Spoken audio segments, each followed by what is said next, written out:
Merci au Crash de m'avoir invité pour faire cette présentation aujourd'hui.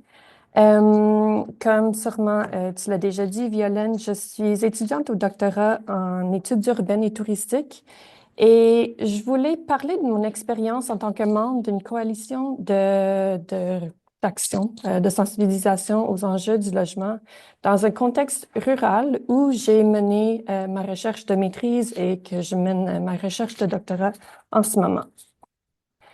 Donc, le titre de la présentation, c'est revendiquer le droit au logement en milieu rural. Et c'est vraiment la notion de ruralité qui est vraiment au cœur de ma présentation aujourd'hui.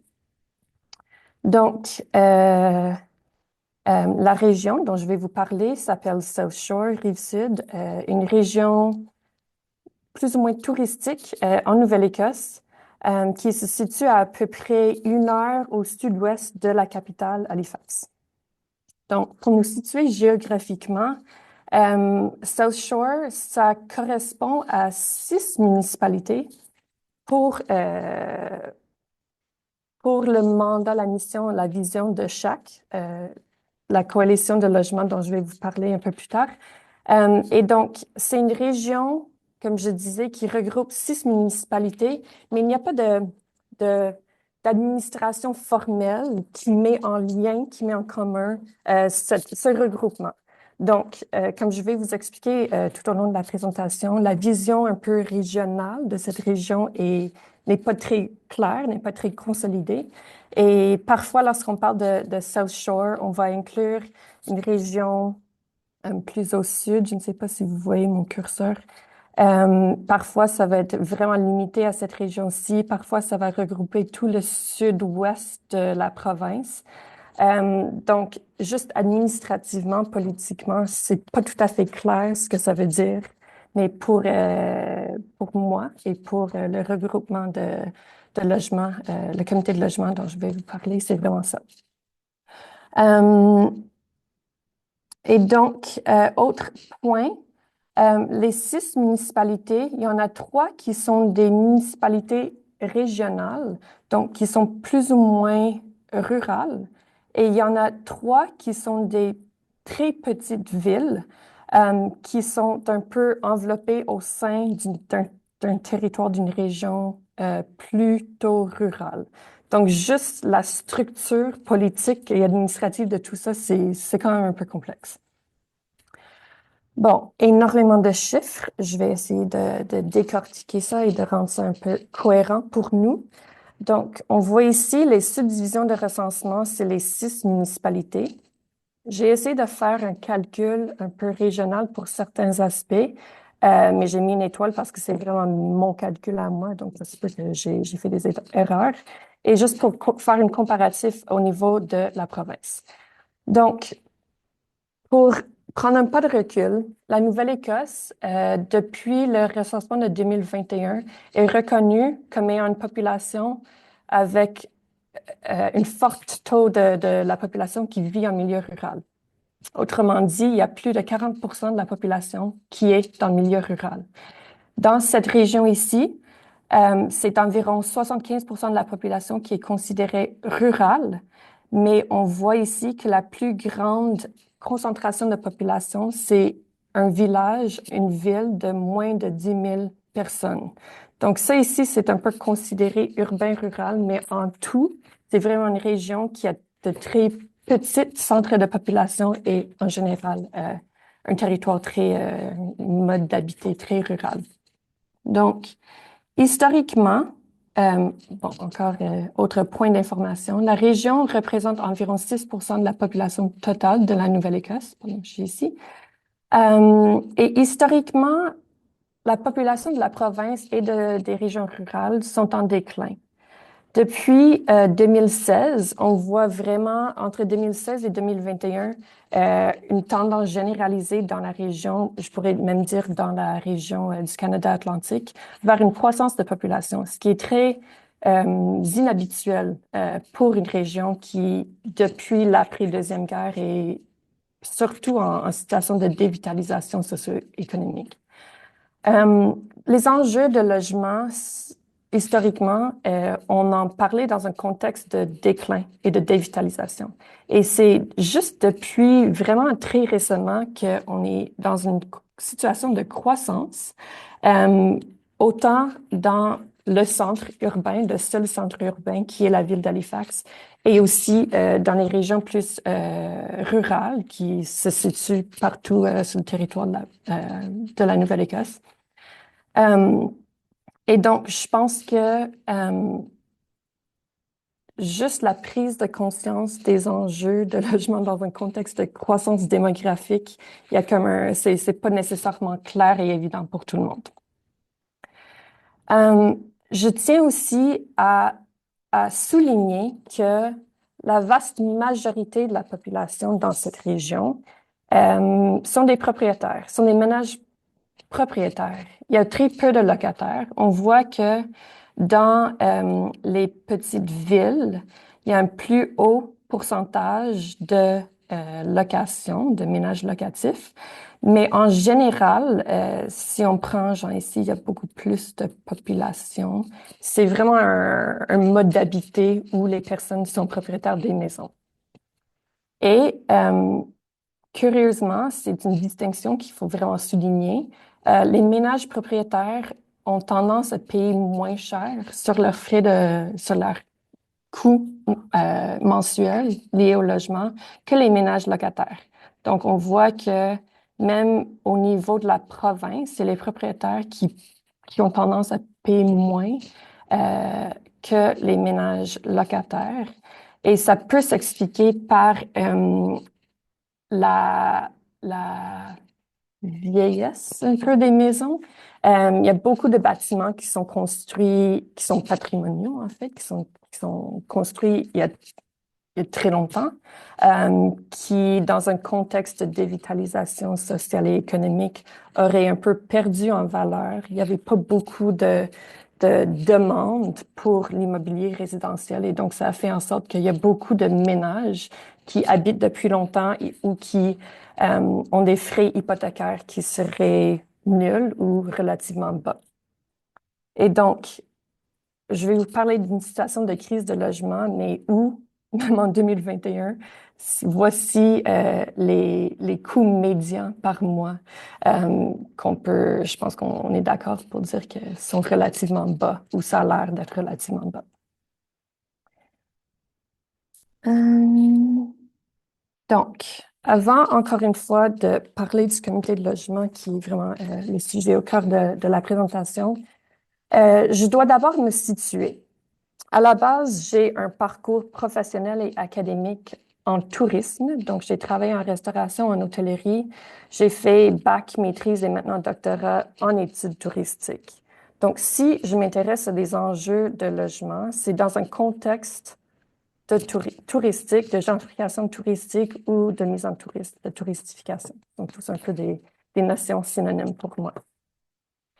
Je dis ça parce que nécessairement, je vais vous présenter des informations que moi, je vais interpréter, que j'ai observées, mais que je veux vraiment insister sur le fait que c'est mon interprétation de ces informations-là et que d'autres personnes qui s'intéressent aux enjeux de logement sur le territoire qui m'intéresse pourraient avoir d'autres interprétations, d'autres informations qui seraient complémentaires, voire conflictuelles peut-être. Donc, juste pour faire un bref portrait socio-professionnel, euh, je suis originaire de Halifax, en Nouvelle-Écosse. Je suis anglophone à la base. Il y a presque 20 ans, je suis venue à Montréal pour faire des études, pour travailler en restauration. Et j'ai été invitée, il y a 10 ans, plus de 10 ans maintenant, de faire une saison à Lunenburg, une ville touristique avec une population d'environ 2500 habitants permanents, pour aller travailler dans un restaurant pendant une saison touristique. Ça, c'était en 2014. Je suis retournée en 2019. J'ai encore été embauchée, cette fois-ci pour gérer un portefeuille d'hébergement touristique slash de logement locatif. J'utilisais des plateformes comme Airbnb, aussi Kijiji, etc. pour essayer de loger, d'héberger les diverses populations qui étaient sur le territoire.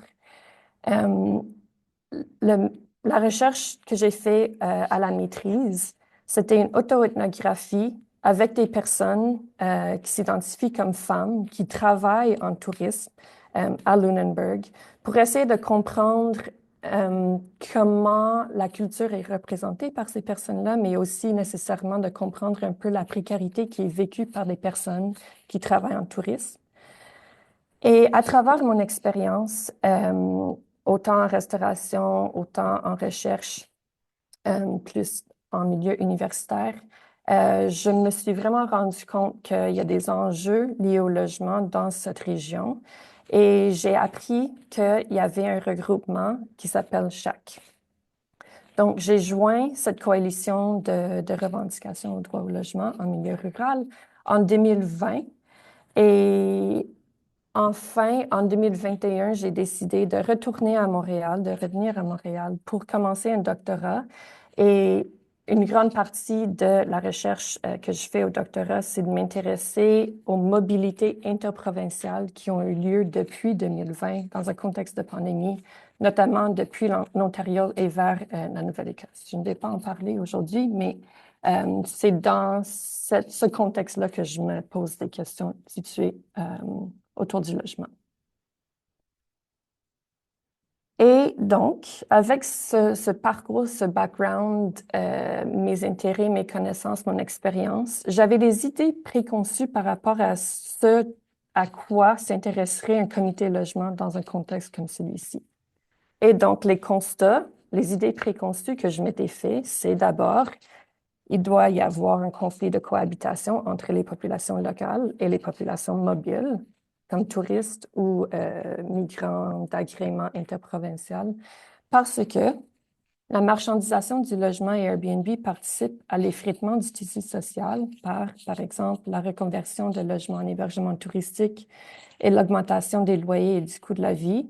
Et donc, la gentrification touristique dans cette région entraîne une précarisation des ménages moins fortunés et chaque serait critique de la touristification de la région. Voyons voir ce qui émerge depuis que j'ai joint le comité de logement en 2020. Donc, SHAC, c'est l'acronyme pour South Shore Housing Action Coalition. Et sur le site web, un peu le tagline, c'est Healthy, Affordable Housing Options for All at every stage of life. La date de fondation, de création de SHAC, pour moi, n'est pas explicitement claire parce que je pense que depuis 2009, il y a eu des efforts de regroupement, de mettre en commun un peu les efforts, les questionnements autour de la question du logement dans cette région. Et donc, je pense que c'est important de le préciser que SHAC est vraiment un regroupement, mais ce n'est pas un organisme qui est enregistré. Il y a pas de, c'est pas genre un organisme à but lucratif ni rien. C'est vraiment juste une coalition de personnes qui sont issues de divers secteurs. Donc, la mission de SHAC, c'est de faciliter la sensibilisation et l'action sur la nécessité d'améliorer l'accès à des options de logement saines, sûres et abordables pour tous à chaque étape de la vie dans les comtés de Lunenburg et de Queens. Comté de Lunenburg, ça regroupe 5 municipalités. Queens, c'est une municipalité. Mais encore une fois, c'est rare qu'on va trouver vraiment des efforts de mise en commun, de perspectives régionales au sein du comté de Lunenburg. Donc, je préfère vraiment parler des 6 municipalités. Les membres sont relativement diverses. Les 6 municipalités sont représentées et c'est une des rares instances où il y a vraiment une consolidation, une collaboration intermunicipale. Je vois même au niveau du secteur touristique, on ne voit pas ce genre de regroupement. Et donc, il y a des élus et des fonctionnaires comme des urbanistes, surtout, qui sont membres de chaque, qui vont participer aux rencontres qui ont lieu une fois par mois ou une fois ou 2 mois, dépendamment. Il y a beaucoup de personnes employées professionnelles en santé publique, donc qui travaillent pour la province ou pour la région. Il y a aussi des organismes communautaires qui s'intéressent à différents enjeux, à différentes populations, donc les femmes, les personnes aînées, les familles, etc., les personnes en situation d'itinérance. Il y a aussi des comités, des membres de la communauté comme moi qui ne sont pas rattachés à un organisme ou un secteur en particulier, mais qui ont un souci pour des enjeux de logement. Les actions de cette coalition peuvent être résumées en 3 axes. Donc, d'abord, de nous informer et de sensibiliser les autres sur les défis, les besoins et les opportunités liées au logement dans nos communautés, de mener des recherches et surveiller les données concernant le logement et l'itinérance afin de comprendre les problèmes et soutenir l'action, et plaider pour l'action et soutenir l'élaboration de politiques visant à résoudre le problème lié au logement. Donc, c'est vraiment des actions autour de l'information, de la recherche et en partie de soutenir l'élaboration de politiques. La présentation, comme j'ai expliqué un peu dans la résumé de cette présentation aujourd'hui, les informations que je voulais vous présenter, je les ai divisées en 2 catégories autour de la reconnaissance d'une part et de la vitalité des communautés rurales d'autre part. On va voir que tout ça est nécessairement imbriqué, mais je pense que dans un contexte rural, et dans un contexte surtout d'urbanisation et de centralisation politique et économique, on a tendance parfois à marginaliser ou à mettre de côté ou à juste mal comprendre les enjeux en milieu rural. Et j'ai mis ici une photo d'une affiche que j'ai prise d'une présentation qui a été faite par Ricardo Tranjan. Je pense que c'était en 2024, à l'automne, pour parler des enjeux du marché locatif notamment et des origines de la crise du logement au Canada. Et c'est vraiment une grande reconnaissance pour cette région de recevoir, d'accueillir une sommité vraiment dans notre champ d'intérêt. Mais en même temps, j'ai parfois, en lisant son livre, en ayant des discussions, en lisant d'autres textes, que les particularités, les spécificités de la ruralité sont un peu, encore une fois, marginalisées, même par des personnes qui portent un poids politique pour revendiquer le droit au logement. Donc, je trouve juste intéressant de voir en quoi, à la fois, il peut y avoir une reconnaissance, mais une invisibilisation qui se fait en même temps. Et donc, une des dimensions de la mécompréhension peut-être des enjeux du logement en milieu rural sont, d'une part, liés à la proximité sociale de la population. Qu'est-ce que j'entends par là? Ça m'a pris du temps pour accepter, pour comprendre que dans un contexte rural, il y avait vraiment des particularités qui devaient être prises en compte. Et je ne l'ai pas dit juste avant, mais lorsque j'ai joint chaque, je me suis rendu compte qu'il n'y avait pas nécessairement une vision idéologique ou une posture politique qui unifie tout le monde. Oui, il y a certaines personnes qui sont plus intéressées à des enjeux féministes ou décoloniales ou anticapitalistes ou même les besoins des locataires, mais il n'y a pas vraiment une vision rassembleur pour tout le monde. Et c'est ce que je pensais, mais en fait, la vision, c'est vraiment de faire reconnaître et de reconnaître les particularités de la ruralité. Et donc, moi, en 2021, j'ai été soudainement évincée de mon logement parce que le propriétaire devait vendre l'immeuble parce que l'immeuble avait besoin de rénovation.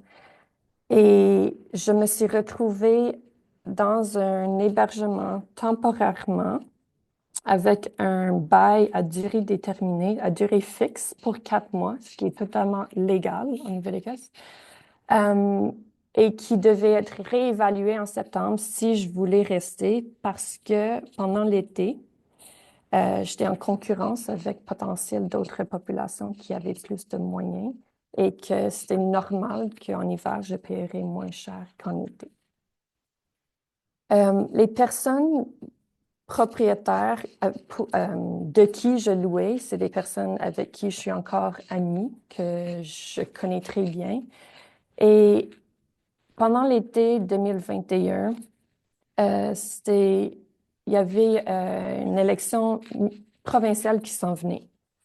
Et le parti politique qui est devenu le parti politique d'opposition, le NPD, voulait avoir des témoignages de personnes qui subissent une injustice liée au marché locatif dans la région. Et j'ai réfléchi un petit peu, j'étais comme, ben, je pense que moi, ma situation, ça pourrait correspondre. Mais je me suis rendu compte que dans aucune situation est-ce que je parlerai de ces personnes-là. Parce que tout le monde se connaît. Et si je dis que, bon, mon propriétaire m'a investi parce que il devait vendre l'immeuble et que l'immeuble, je le sais très bien, c'est devenu une résidence secondaire pour une famille qui vit à Halifax, etc., etc., c'est que je suis en train d'effriter le tissu social, le filet social qui existe sur le territoire. Et donc, je pense que cette proximité, ce besoin d'interdépendance et d'entraide qui se fait peut-être de manière un peu plus informellement, je me demande si c'est une barrière à l'action collective, à la reconnaissance que de base, il y a des injustices qu'on ne peut pas accepter, mais qu'on a du mal à en parler de cette manière-là parce que tout le monde se connaît et on comprend très bien que le proprio en question n'était pas juste là pour profiter de ma situation. Bon.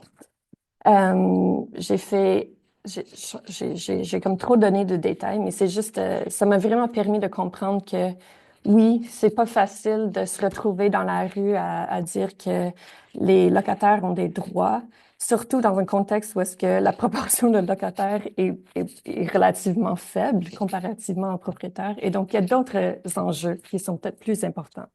Donc, l'immobilité forcée.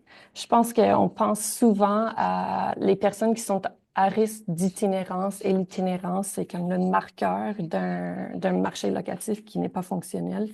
Mais dans un contexte rural comme celui-ci, la pénurie de logements et de services pour personnes aînées, euh, ça force les personnes aînées à rester dans des très, très, très grandes maisons où est-ce qu'ils n'ont pas nécessairement les moyens pour faire les réparations nécessaires ou euh, suffisamment de moyens pour bien chauffer, bien entretenir les immeubles. Et ça crée aussi un isolement pour des personnes qui ont besoin d'une certaine proximité sociale. Euh, et donc, c'est intéressant juste de considérer que la mobilité forcée et l'immobilité forcée sont tous deux des situations qui précarisent les personnes en situation de vulnérabilité, si on veut. Mais en revanche, il y a aussi une situation d'itinérance qui est peut-être un peu invisibilisée parce que ça ne va pas se manifester nécessairement par des personnes qu'on va voir dans la rue. Mais que les principales causes de perte de logement ou de personnes qui seraient à risque d'itinérance, c'est l'éviction pour vente d'immeubles, comme la situation que j'ai vécue, et la violence entre partenaires intimes. Évidemment, ça, c'est une situation qu'on peut retrouver autant en milieu urbain que rural, mais sans options, d'autres options pour aller se loger, que ce soit temporairement dans une situation de service ou un logement locatif abordable. Il y a beaucoup de personnes qui se retrouvent à être pris chez eux. Et ça peut être très dangereux, en fait. Je pense qu'on peut comprendre. Il y a aussi un enjeu de mobilité résidentielle semi-pérenne qui marque le territoire. Il y a un historique très longue, en fait, de migration d'agréments international et interprovincial vers cette région. Et ces personnes-là qui sont intéressées à la région, qui choisissent d'y habiter, que ce soit de manière permanente ou temporaire, participent à l'action sociale, à l'action collective, soutiennent l'économie en utilisant les services, les restos, les cafés, des choses comme ça. Et c'était juste intéressant aussi de comprendre que depuis 2022-2023, au Canada, le gouvernement fédéral a instauré l'interdiction d'achat d'immeubles résidentiels par les non-canadiens, mais les contextes ruraux sont exempts de cette interdiction. Donc, partout dans la région que j'étudie, euh, la région est exempte. Donc, il y a toujours encore autant de demandes potentiellement qu'il y aurait eu avant que l'interdiction soit mise en place. Bon, je pense que je parle trop, mais le grand enjeu lié à la reconnaissance, c'est la production de données. On sait très bien que les données fiables, reproductibles, comparables, sont la base pour dresser le portrait, pour revendiquer une posture des politiques et pour faire des demandes de financement pour essayer de faire du développement de logements. Et j'ai fait une capture d'écran du site web du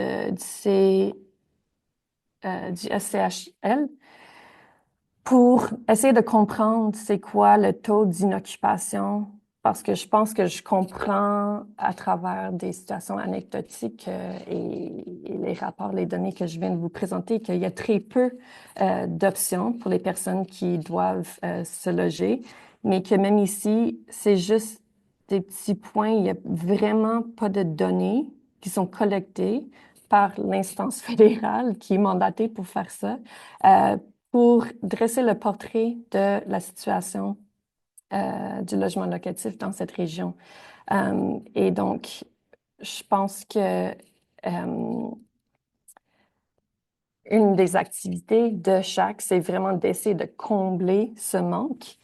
Et donc, en 2021, moi, j'ai participé avec chaque à soumettre un mémoire, des suggestions à la commission de logement abordable qui a été créée l'année d'avant pour essayer de remédier un peu aux problèmes de logement qui existent à travers la province. Et une des demandes qu'on a fait, c'était de centraliser et de standardiser la collecte, l'analyse et la distribution de données spécifiques au contexte. Et 2 mois plus tard, lors de la publication du rapport final de la commission, leur recommandation à la province, c'est d'aider les municipalités à effectuer une évaluation des besoins en matière de logement afin d'établir une base de référence. Euh, et on voit ça, puis moi, je dis qu'une municipalité avec 1000 habitants n'a pas nécessairement les moyens pour faire ce genre d'évaluation et que si chacune des 49 municipalités dans la province est responsable de faire son évaluation des besoins en matière de logement, qu'est-ce qui fait en sorte que ces données seraient comparables ou équivalentes? Et donc, finalement, c'est la province qui a pris l'initiative de vraiment faire l'évaluation des besoins. Ça a pris 1 an et demi avant que le rapport soit diffusé. La qualité des données qui ont été produites est très, très, très questionnable. Et si je prends l'exemple de Lunenburg, parce qu'encore une fois, il faudrait faire genre une consolidation de toutes les informations qui ont été produites pour les 6 municipalités, vraiment pour avoir une vision régionale. À Lunenburg, apparemment, selon les répondants, 99% des personnes interrogées estiment qu'elles ne pourraient pas trouver d'alternative adaptée si leur situation de logement changeait de manière inattendue. Ça peut être pour beaucoup de raisons, mais il y a aussi des enjeux plus climatiques liés à des inondations et des feux de forêt aussi qui obligent les personnes de quitter leur logement. Donc, c'est vraiment la question de données, de la fiabilité des données, de la production de données qui est au cœur de l'enjeu de reconnaissance. Ensuite,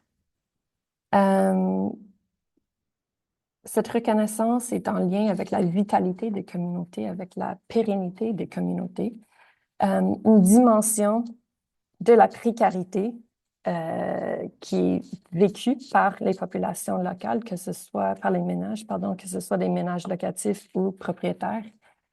C'est la précarité énergétique.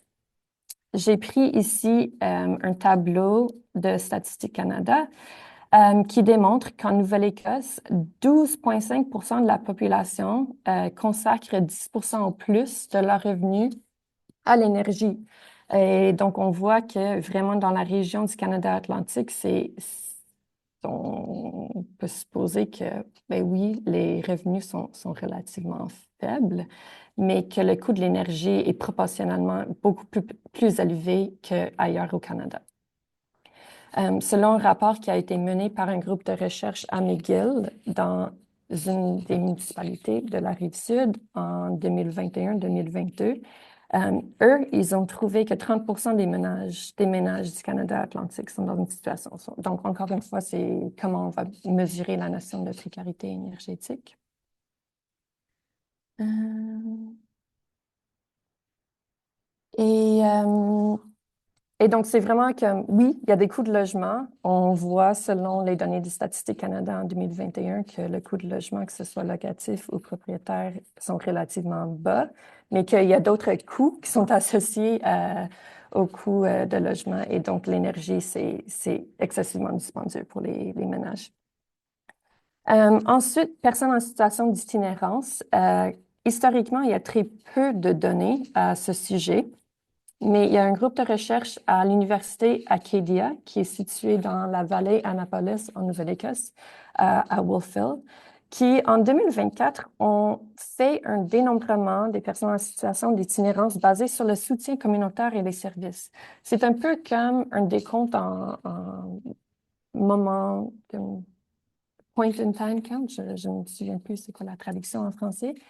Sauf que ce n'était pas les personnes qui ont participé vraiment au dénombrement, mais c'était les services, les personnes, les organismes communautaires et les services qui sont potentiellement en contact avec des personnes qui sont en situation d'itinérance. Et ils ont trouvé que dans la région du South Shore, mais aussi un peu plus large, qu'il y a plus de 672 personnes qui vivaient l'un des types d'itinérance dans la région en novembre 2024. Je dirais aussi que c'est important de mentionner que ça, c'est hors saison touristique. Donc, j'imagine qu'en plein été, ça se pourrait qu'il y ait beaucoup plus de personnes, mais ils disent tout au long de leur rapport que les données sont sûrement une estimation inférieure au taux réel.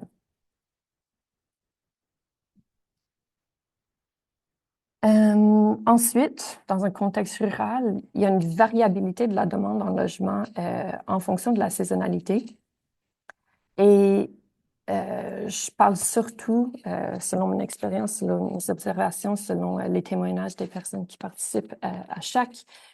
C'est beaucoup de personnes qui travaillent dans les secteurs de services et en tourisme qui ont du mal à être logées et que nécessairement pendant l'été, il y a des visiteurs, il y a des travailleurs saisonniers, il y a des résidences secondaires, des personnes qui sont propriétaires de résidences secondaires qui sont présents sur le territoire et que ça fait vraiment des fluctuations de population.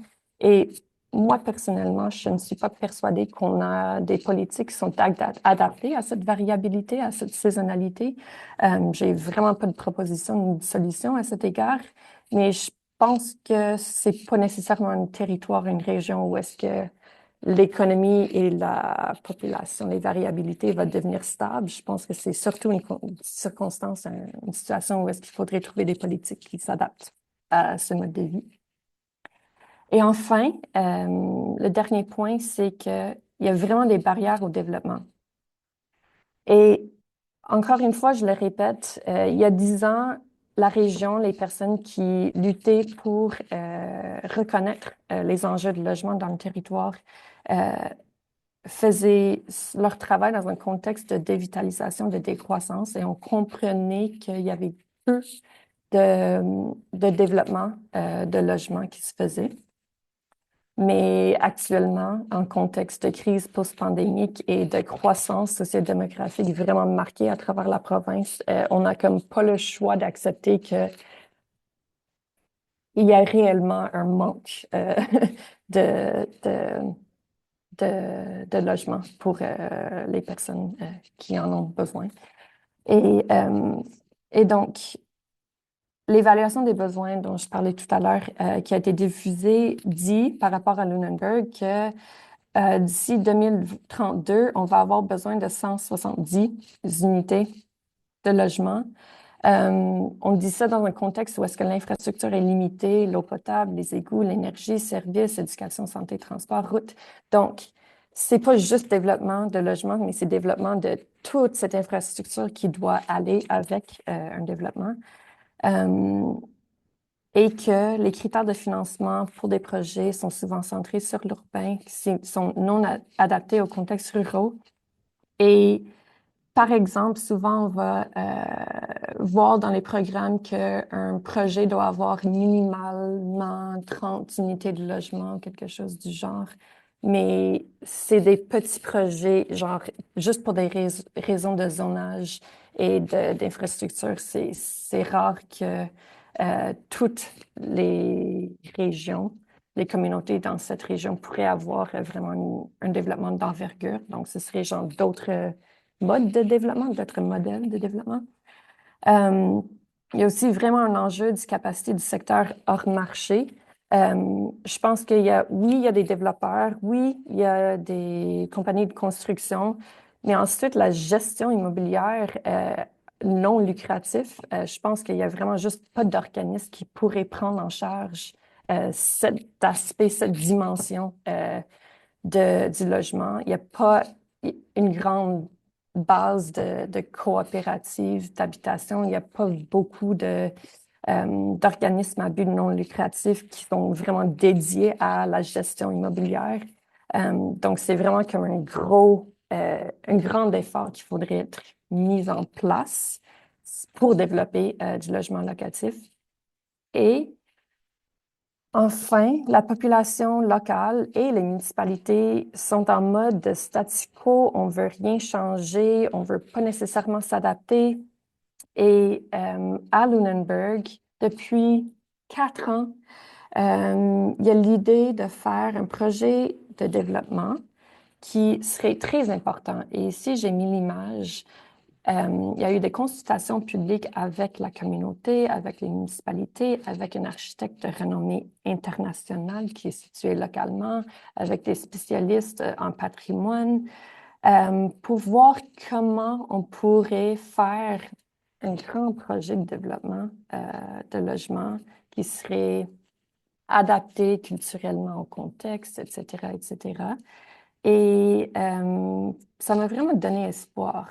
On comprend que le nombre de logements qui est proposé, ça dépasse de loin le besoin, mais en même temps, je pense que on oublie que la vision régionale est nécessaire pour comprendre qu'il pourrait y avoir genre une demande de l'extérieur de cette ville. Euh, et je continue à suivre un peu les réseaux sociaux et le conseil municipal de Lunenburg hier ou avant-hier a voté que finalement, ces terres-là ne seront pas mises en vente. Ils vont garder les terres, ils vont rien faire, il n'y aura pas de développement. Et je trouve que c'est dommage, mais qu'il y a peu de mobilisation euh, politique fait par la population, par les populations qui sont marginalisées et surtout par les populations qui sont plus jeunes. Euh, et donc, pour conclure, je questionne un peu l'idée du droit à la ruralité. On parle de la notion de droit à la ville, c'est le droit à une participation citoyenne, c'est le droit à une vie non marchandisée, c'est le droit à la reconnaissance, c'est le droit à la possibilité de vivre en ville.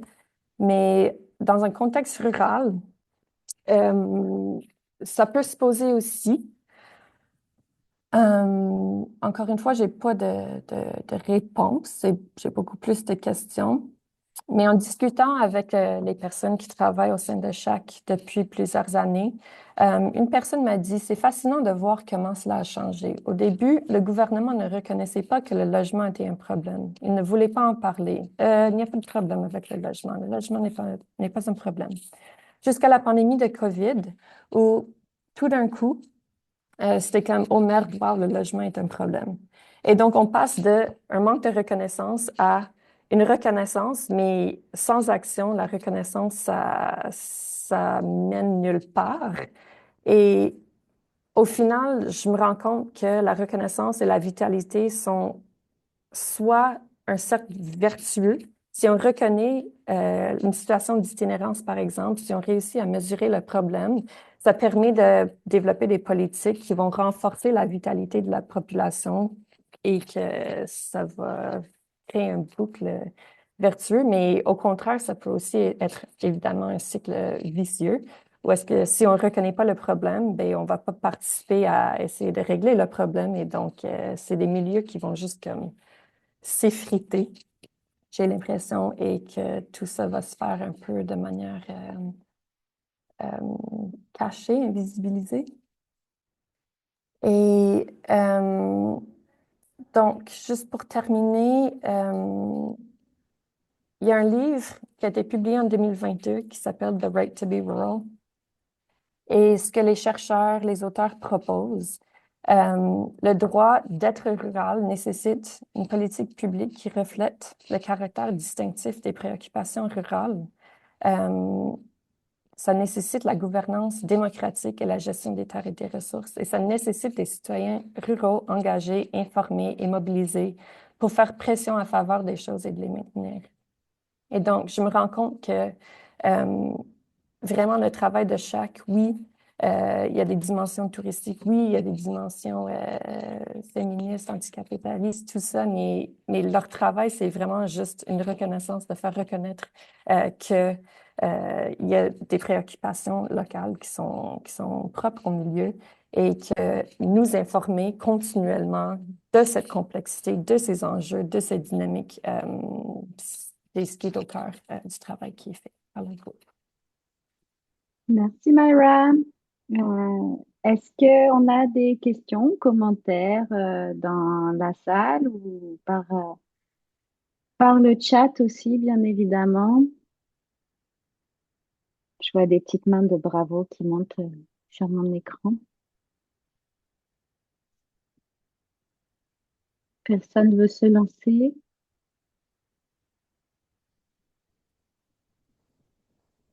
Ben, vas-y, Hélène, je t'en prie. Merci Violaine. Merci Myra pour la présentation. J'ai une petite question et peut-être que tu y as déjà répondu dans ta présentation et je m'en excuse. J'ai eu une petite urgence et j'ai manqué un petit 10-12 minutes et c'était peut-être là que tu y as répondu. Mais c'est quand tu parlais à ton droit à la ruralité, je me posais la question en fait si, bon, on s'entend que le logement est un bien marchand partout. Mais est-ce que la perspective des acteurs, c'est pas de dire, ben, c'est un bien marchand et il y a pas, il y a une vision très individualisante du problème du logement, c'est-à-dire que il y a une absence de politique, parce que tu parlais qu'il y avait peu de logement social, peu de coop, etc., etc. Fait que j'avais vraiment l'impression que il y a une dynamique où les gens sont un peu laissés à eux-mêmes pour trouver une solution à un problème qui ne relève pas nécessairement des individus et que même les acteurs économiques sont là-dedans aussi. Fait que c'est pas juste une question de politique sociale, mais que même les acteurs économiques vont répondre à des besoins individuels. Donc même les promoteurs n'auront pas nécessairement une vision plus transversale pour proposer des solutions, même si elles sont très marchandes. Je sais pas si c'est clair comme type de question, mais j'avais l'impression qu'il y avait cette distinction-là. Puis je sais pas si c'est une question de ruralité ou, fait que mm. Oui, mais je pense que je vais pouvoir répondre du moins en partie.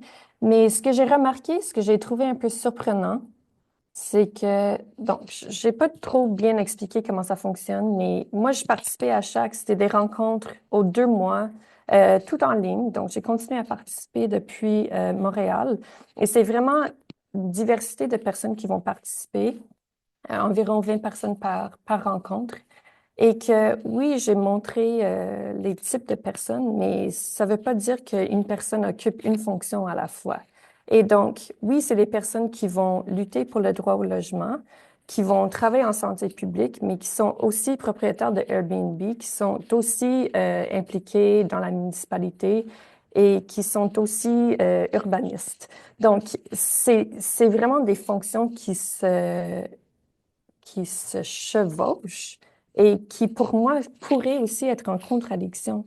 Mais dans un contexte de développement comme ça se passe, c'est que c'est pas contradictoire sur un territoire rural que on, on doit subvenir à nos besoins, par exemple, par louer sur Airbnb, tout en reconnaissant que de manière plus systématique, il y a vraiment un enjeu qui fait en sorte que les personnes ne peuvent pas nécessairement se loger là où ils veulent habiter.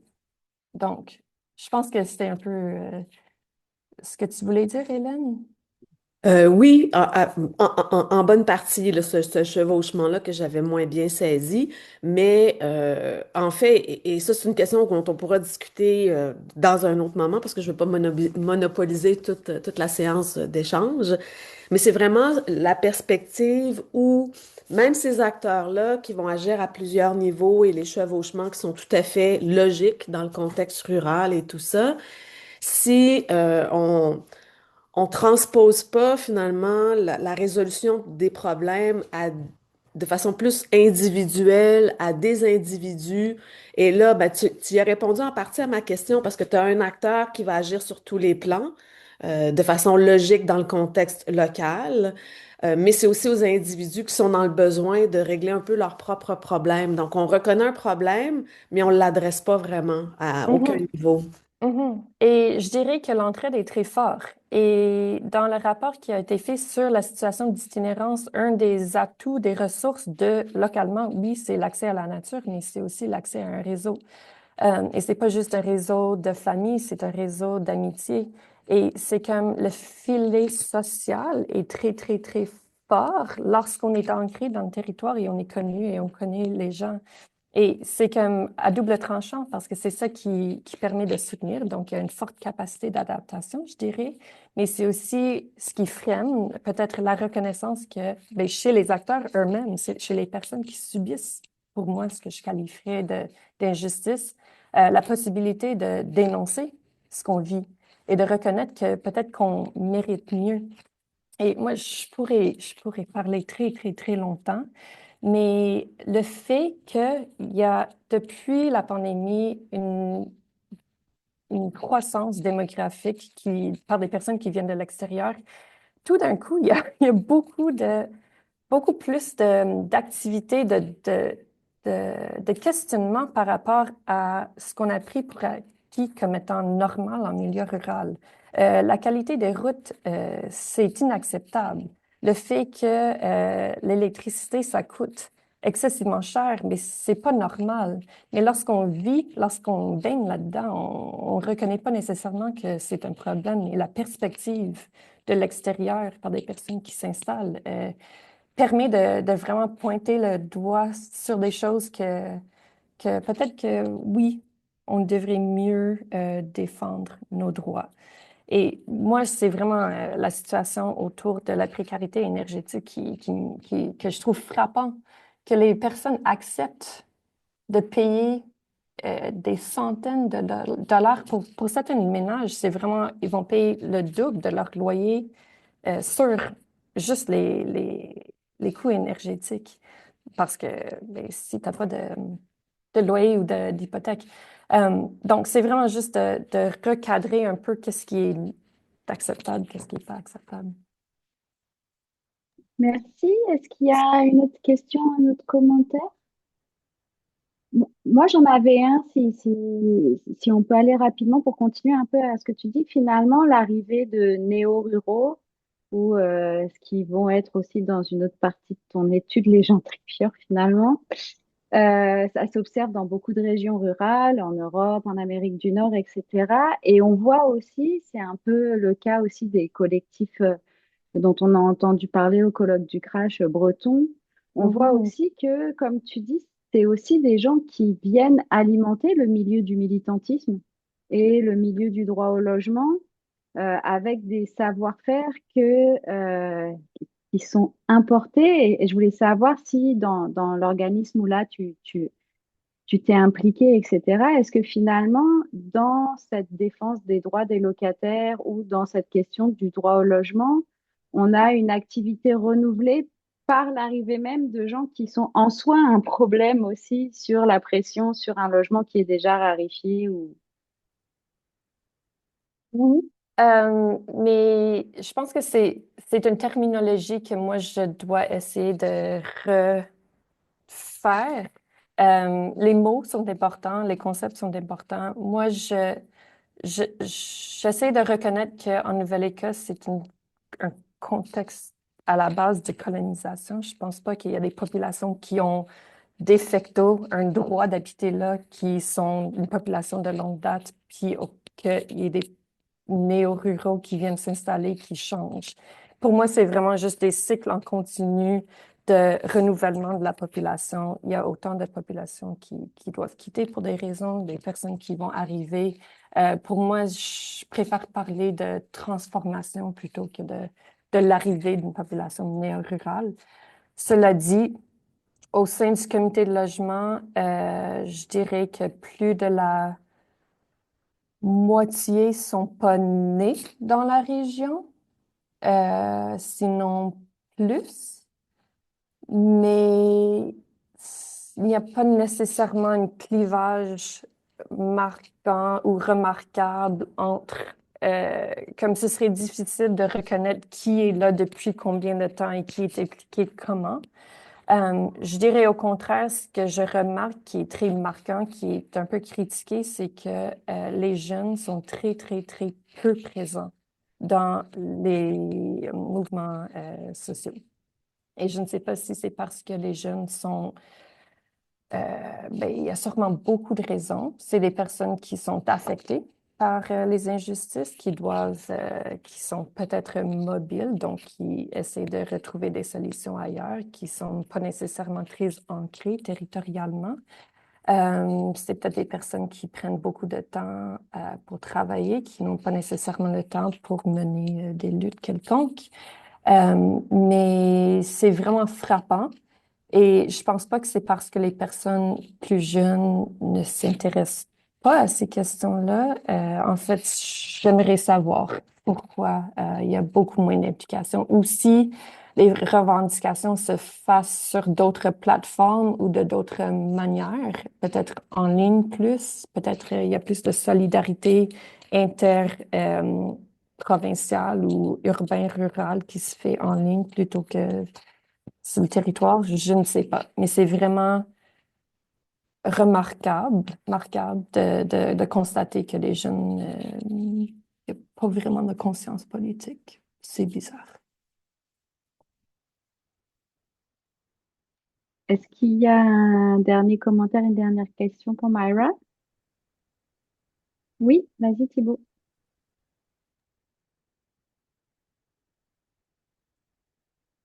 Bonjour Maïra. Bonjour. Merci pour votre présentation et je m'excuse aussi, je suis arrivé un peu en retard à cette présentation. C'était très intéressant et moi je me questionne un peu sur cette notion de retour justement un peu de la même manière que Violaine finalement de ces néo-ruraux qui arriveraient en région parce que ça fait écho à des situations qu'il y a eu en Europe et notamment en France.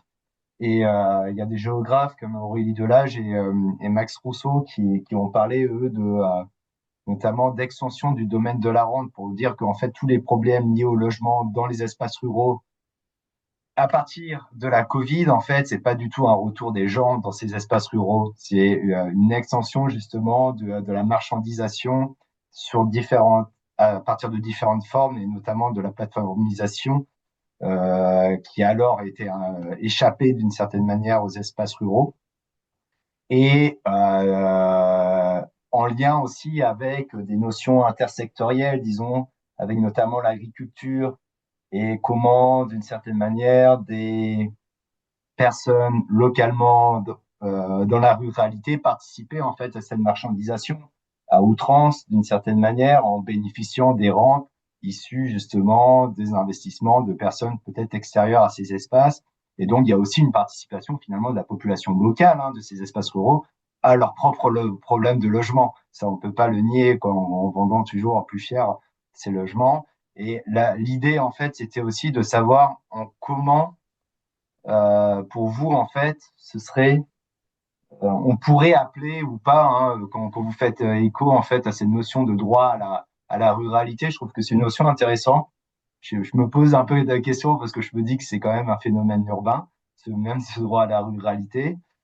Mais ma question, c'est comment, en fait, on pourrait appeler à une régularisation, en fait, de cette rente dans les espaces ruraux, alors que justement, comme vous l'avez dit, il y a une prise de conscience politique, mais il n'y a pas d'une certaine manière, d'action politique à ce niveau-là.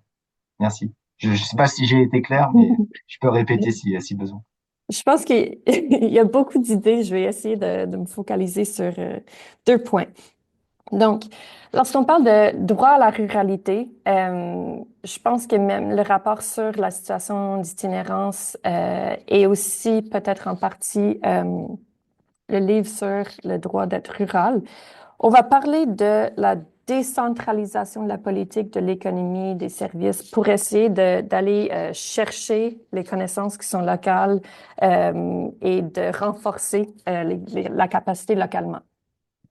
Mais je pense qu'il y a une tension entre la décentralisation et la centralisation, parce que si on donne tout le pouvoir et toute la responsabilité à des municipalités qui sont minuscules pour subvenir à leurs besoins, pour créer des politiques qui vont répondre à la population le plus vulnérable et marginalisée, mais déjà, c'est des municipalités qui ont intérêt à soutirer le maximum de profit, de rente de la valeur foncière, parce que c'est comme ça qu'ils vont pouvoir subvenir aux besoins de la population qui existe déjà.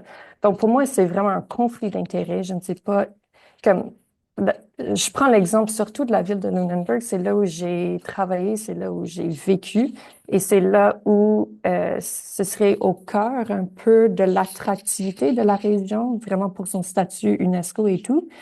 Euh, la ville n'a pas nécessairement intérêt à subvenir aux besoins des populations les plus vulnérables. Pourquoi pas juste en faire abstraction, profiter de la demande pour l'immobilier et donner un peu la responsabilité à des municipalités plus grandes ou aux villes de répondre aux besoins, à offrir des services pour des personnes en situation de vulnérabilité.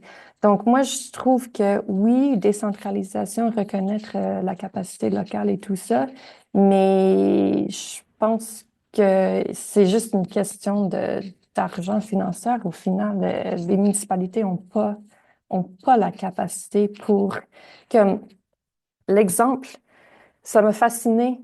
Euh, c'est la ville déclarer en surplus un terrain qui pouvait potentiellement accueillir 400 ménages. Et moi, j'étais comme, ben, c'est l'exemple, c'est la situation parfaite pour faire un fiducie de terre pour, genre, justement créer un organisme qui va développer, mais sans, pour garder un peu, genre, l'aspect communautaire, communal, genre, non marchand du développement, surtout dans un contexte de développement touristique international, de touristification internationale, où est-ce que ça pourrait être un exemple d'un projet de développement de logement qui serait reconnu potentiellement à l'international et qui pourrait être reproduit ailleurs. Mais la vision est pas là, c'est comme des enjeux à court terme qu'il faut régler à court terme. Et au contraire, la ville est en train d'adopter des des changements au zonage pour diminuer la densité, parce que c'est ce que la population souhaite. Donc, c'est très difficile. L'autre aspect, la demande, l'arrivée des néo-ruraux n'est pas beaucoup critiquée. Je pense qu'au contraire, c'est une forme de reconnaissance pour un territoire qui est historiquement en dévitalisation. Et donc, le fait qu'il y ait une demande pour la région, par des personnes qui vont s'installer soit de manière temporaire ou permanente, qui vont participer à la demande pour les services, qui vont faciliter, qui vont encourager l'existence de certains commerces. Oui, ça déstabilise le marché immobilier, mais ça crée aussi une certaine vitalité. Donc, c'est juste, je vois pas, c'est vraiment pas critiqué du tout. Et je je ne sais pas, je pense pas que je réponds nécessairement à la question, mais ce que ça fait, c'est nécessairement, ça fait augmenter les prix immobiliers, ça crée une demande et ça incite la revente de maisons qui avaient très, très, très peu de valeur historiquement. Et donc, c'est comme des personnes qui se retrouvent à se fragiliser eux-mêmes par la revente d'un bien qui tout d'un coup a une valeur qui autrefois n'avait pas beaucoup de valeur. Mais ça déplace aussi les personnes qui louaient ces maisons ou des unités au sein des maisons qui tout d'un coup ont une certaine valeur sur un marché interprovincial ou international. C'est compliqué. Je pense pas que je réponds parfaitement à la question, mais moi-même, j'essaie de comprendre tout ça. Et j'ai écrit au comité de logement la semaine passée pour savoir si, euh, juste pour leur dire que j'allais faire cette présentation et leur demander s'il y avait quelque chose qu'ils voudraient que je présente ou que je précise ou que je nomme. Et une personne qui est très impliquée m'a répondu que nous, tout ce qu'on fait, c'est d'essayer en continu de comprendre, de nous éduquer et d'essayer d'éduquer la population autour de nous parce que c'est excessivement complexe et on peut pas, genre, tout comprendre et tout résoudre. Merci. Merci, merci beaucoup, Myra, pour cette réponse. Je pense que oui, on va te dire bravo, puis on va finir là-dessus.